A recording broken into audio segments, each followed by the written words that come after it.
Chapter 1: The Road Trip. The sun was setting on the dusty highway as Sarah and her friends, Tom, Megan, and Alex, drove down the deserted stretch of road. They had been planning this road trip for months, and Sarah had convinced them to take a detour through a desolate area of the country. As they drove, they watched the scenery change from the lush green of the countryside to the barren landscape of the desert. The road became narrower, and they saw fewer and fewer cars until they were completely alone on the road. Suddenly, the car sputtered and jerked, and then came to a complete stop. Sarah tried to start the car, but it wouldn't turn over. They were stranded, in the middle of nowhere, with no cell phone signal. As the four friends stepped out of the car to assess the situation, they noticed something strange. The air was eerily still, and there was no sound except for the distant howl of a coyote. They looked around, but there was no sign of life, no houses, no buildings, no people. They started to walk down the road, hoping to find a sign of civilization or a gas station, but after an hour of walking, they were still alone in the vast expanse of desert. As night fell, they stumbled upon a small town that seemed to be abandoned. The buildings were old and dilapidated, and the streets were empty. They felt a sense of unease as they explored the town, but they were desperate for shelter and decided to stay in one of the hotels for the night. As they settled in for the night, they heard strange noises coming from outside, and they could feel a sense of foreboding growing inside them. They realized that they were not alone in the town and that something sinister was lurking in the shadows. They huddled together, hoping to make it through the night, but they knew that they may never make it out alive. They had stumbled upon something far more terrifying than they could have ever imagined, and they were trapped in the town with no way out.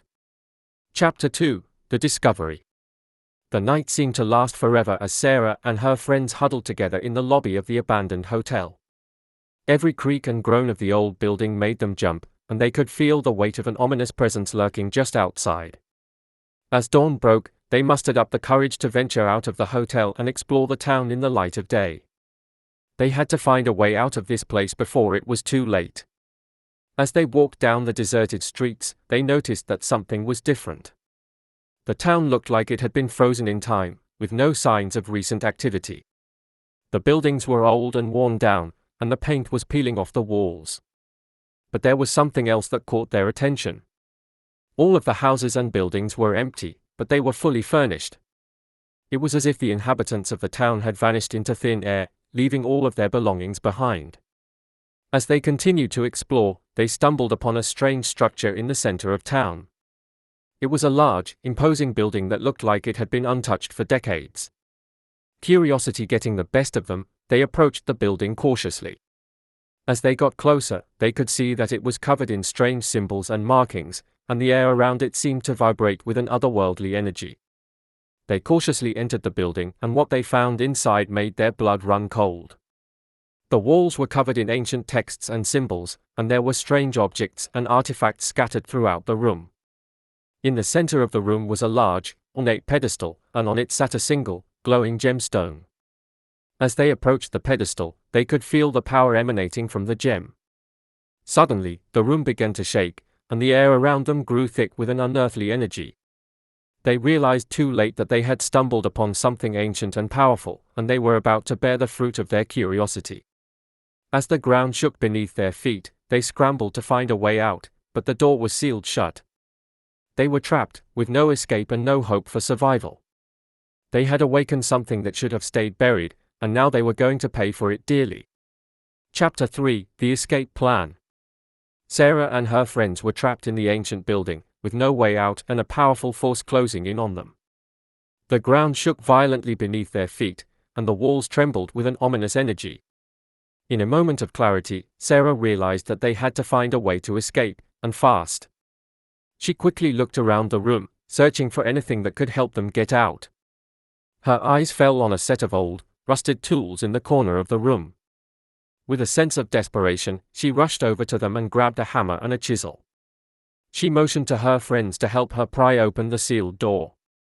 With all of their strength, they worked to loosen the hinges and break through the barrier. Finally, with a loud crash, the door burst open, and they were able to make their escape. But they knew that they were not out of danger yet. As they ran through the deserted streets, they could hear strange, otherworldly whispers following them.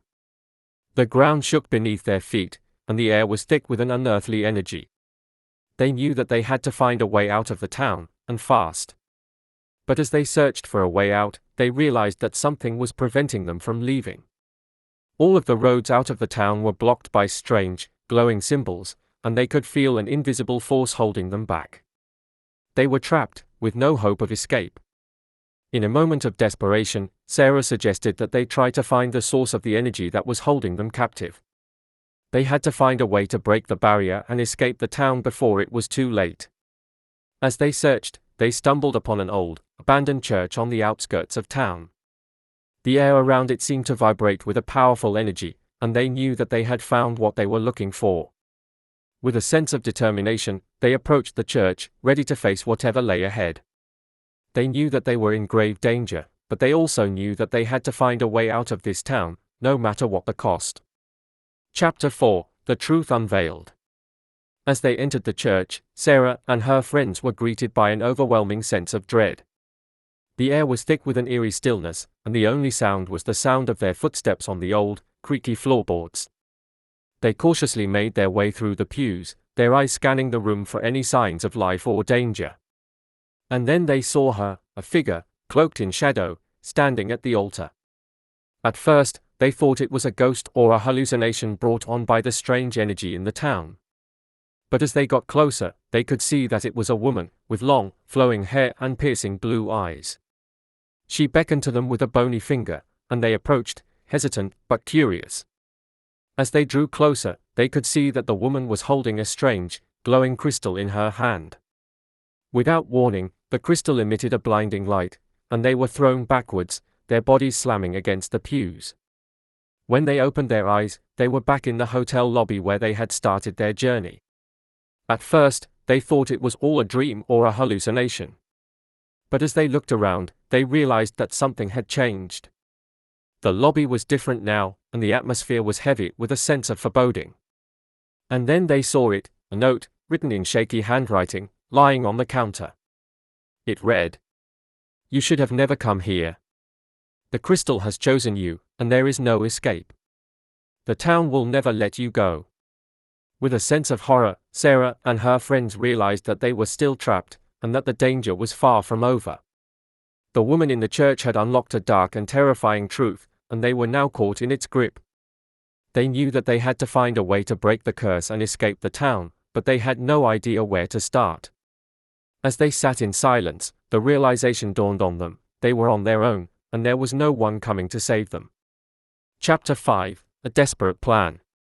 Sarah and her friends huddled together, unsure of what to do next.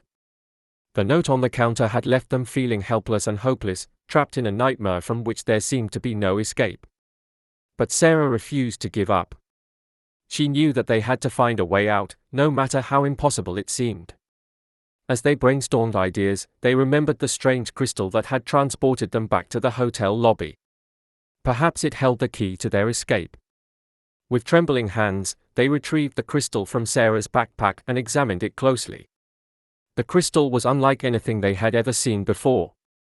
It glowed with an otherworldly light, and seemed to pulse with a strange energy. As they held it, they could feel a faint humming in their fingertips, as if the crystal were alive. Suddenly, an idea struck Sarah. "What if we use the crystal to transport ourselves out of the town?" she suggested. Her friends looked at her skeptically. "That's crazy," one of them said. "We don't even know how this thing works." "But it's our only shot," Sarah insisted. "We can't just sit here and wait for something to happen. We have to take matters into our own hands." With a sense of determination, Sarah and her friends decided to put their plan into action. They gathered their belongings and made their way outside, the crystal clutched tightly in Sarah's hand. As they stepped onto the desolate highway, they could feel the eyes of the town upon them. They could sense the malevolent energy that surrounded them, the invisible forces that were determined to keep them trapped. But Sarah refused to let fear overtake her. She focused on the crystal, on its pulsing light and the energy that seemed to emanate from it. With a deep breath, she closed her eyes and concentrated with all her might. Suddenly, the world around them vanished. They were enveloped in a blinding white light, and the ground fell away beneath their feet. For a moment, they were weightless, suspended in an unknown realm of light and energy. And then, just as suddenly, they were back on solid ground. They stumbled and fell, disoriented and dizzy from the journey. But when they opened their eyes, they realized that they were still in the town. The crystal didn't work, it didn't transport them out of that cursed town. They looked at each other, their faces filled with disbelief and horror. They failed. The curse remained. They gazed out at the now becoming familiar landscape, and they realized that their journey was far from over. They had no idea why they were here or what lay ahead. All they knew was that they were alive, and that they were trapped.